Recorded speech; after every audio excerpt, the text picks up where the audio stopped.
காலைதோறும் கர்த்தருடைய வார்த்தையை கேட்க வந்த உங்களை ஆண்டவராக இயேசு கிறிஸ்துவின் இன்ப இனிய நாமத்தினாலே வாழ்த்தி வரவேற்கின்றோம். இன்றைக்குரிய செய்தியின் தலைப்பு ஜெயம் கொடுக்கிற தேவன். 1 கொரிந்தியர் 15ஆம் அதிகாரம் 57ஆம் வசனம். நம்முடைய கர்த்தராகிய இயேசு கிறிஸ்துவினாலே நமக்கு ஜெயம் கொடுக்கிற தேவனுக்கு ஸ்தோத்திரம். இந்த உலக வாழ்க்கையிலே நமக்கு ஜெயம் கொடுக்கிறவர் என்று வசனத்திலே பார்க்கின்றோம். மனிதன் வெற்றிகரமாய் வாழ வேண்டும் என்பதே தேவனுடைய அநாதி திட்டமாய் இருக்கிறது.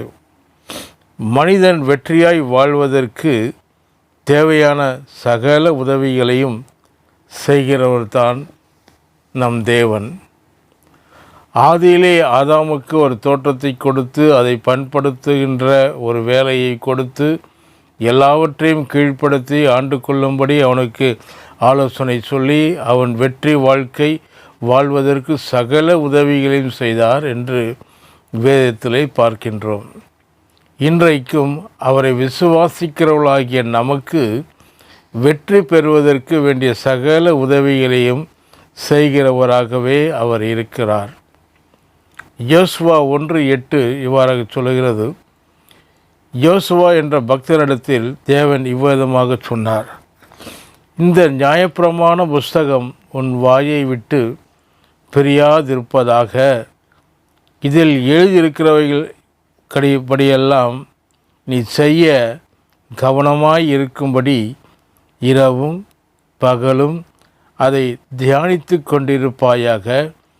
அப்பொழுது நீ உன் வழியை வாய்க்க பண்ணுவாய், அப்பொழுது புத்திமானாய் நடந்து கொள்ளுவாய்.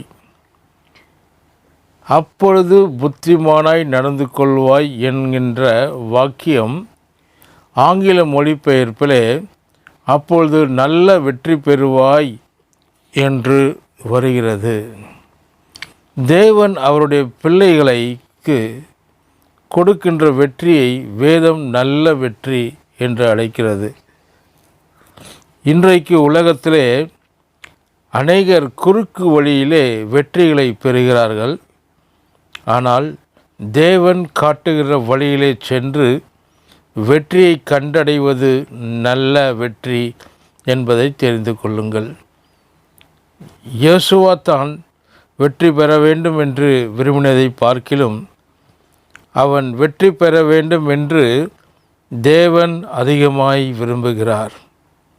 அவன் வெற்றி பெற வேண்டும் என்று அவர் விரும்பினது மட்டுமல்ல, அதை அடைவதற்கு வழியையும் சொல்லி கொடுக்கின்றார்.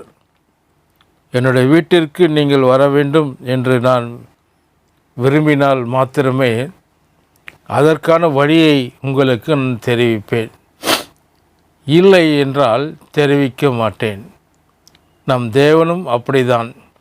யோசுவா வெற்றி பெற வேண்டும் என்று அவர் விரும்பினபடியினாலே அவனுக்கு அவர் வழி காட்டுகிறதை பார்க்கிறோம்.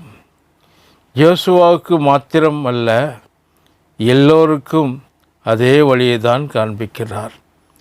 அநேக மக்கள் யோசிக்கின்றது என்னவென்றால், தேவன் சிலரை வெற்றியின் பாதையிலே நடத்துகிறார், சிலரை தோல்வியின் பாதையிலே நடத்துகின்றார்.